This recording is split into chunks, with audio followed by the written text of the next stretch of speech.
खबरें राजनीति की हो या क्राइम की, हर खबर को पहुंचाएंगे आप तक सबसे पहले, सबसे तेज।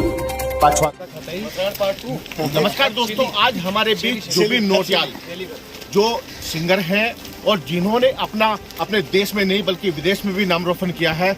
जुबिन जी, हम आपसे जानना चाहेंगे क्योंकि आपने फिल्मी दुनिया में तो नाम रोशन किया है, लेकिन अब यहाँ पर चुनाव है, चुनाव में किस तरह से देख रहे हैं इस चुनाव को? देखिए, मैं इसको बिल्कुल भी चुनाव की तरह तो नहीं देख रहा हूँ। मैं इसको देख रहा हूँ एक लड़ाई की तरह, जो सही और गलत की लड़ाई है। और मैं अपनी लड़ाई तो जीत चुका हूँ मुंबई में, अब मैं अपनों की लड़ाई जीतने आया हूँ। इस बार हम लोग चक्राता को मुक्त कराने वाले हैं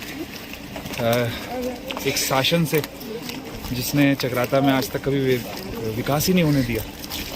तो मुझे लगता है अब वक्त आ गया, जैसे जैसे अगले 10 साल तक उत्तराखंड का बहुत अच्छा टाइम है, उसी तरह अगले 10 साल से 15 साल तक जौनसार बाबर खूब फलेगा, खूब फूलेगा। ये हमारी तैयारी है। जुबिन जी, जैसे कई आरोप लगे हैं कि जो यहाँ पर पूर्व मंत्री रहे हैं, खाद्य मंत्री रहे हैं, हर बार उनको मंत्रालय मिला है, लेकिन उन्होंने यहाँ पर विकास की बात करें तो विकास के नाम पर यहाँ पर सब बिल्डिंगें तो बनी है, चाहे वो अस्पताल की बिल्डिंग हो तो उसमें डॉक्टर नहीं है, चाहे वो यहाँ पर स्कूल हो तो उसमें टीचर नहीं है। तो ऐसे में क्या कहेंगे, जो व्यवस्था है वो बिल्कुल चरमरा रह गई है, उसको पटरी पर लेकर आ पाएंगे? देखिए, जो मेरे पिता है श्री रामचंद्र नौटियाल, अब मैं प्रत्याशी की तरह नहीं बात करूंगा, मैं सिर्फ एक पिता उनका बेटा होने के तरह बात कर सकता हूँ। ये एक बहुत ही ईमानदार इंसान है और इनके पास बहुत नॉलेज है, स्पेशली काम करने की और काम करवाने की। देखिए, हमारे नेता कितनी बार इस चीज़ से चूक जाते हैं, उनको काम करना ज़रूर आता है लेकिन काम दूसरों से करवाना नहीं आता, ब्यूरोक्रेसी से किस तरह से काम होता है। तो मुझे लगता है कि ऐसा वक्त है जिस वक्त मेरे जो पिता है उन्होंने एक जुबिन नौटियाल बनाया और मुझे ऐसा लगता है कि वो पूरे जौनसार में 1 लाख जुबिन नौटियाल भी बना सकते हैं। तो मुझे लगता है वो एक राइट इंसान है इस पूरी जगह के लिए प्रोग्रेस करने के लिए। फिर उनको दर्द है क्षेत्र का, उनको यहाँ की जो आप कह रहे हैं हॉस्पिटल्स है, ये सारी जो प्रॉब्लम्स हैं, ये सारी चीज़ें उन्होंने भ्रमण में एक नोटपैड पे, एक डायरी में सब के बारे में नॉलेज ले करके, तो आज अगर हम यहाँ खड़े हैं तो हम दावे के साथ कह सकते हैं कि चक्राता सीट में बदलाव की ज़रूरत है।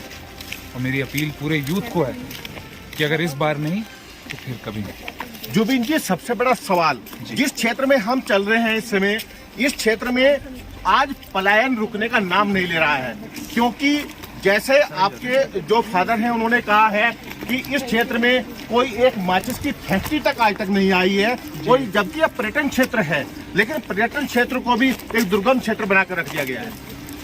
देखिए, अगर मैं समस्याएं गिनाने की शुरुआत करूंगा तो दिन से रात हो जाएगी। यहाँ पूरा जो क्षेत्र है उसमें समस्याएं बहुत सारी हैं।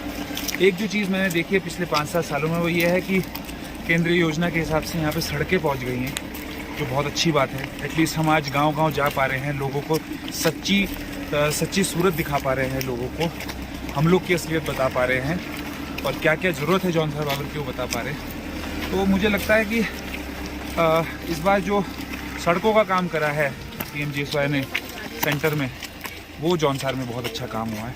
उसके अलावा यहाँ कोई काम नहीं हुआ।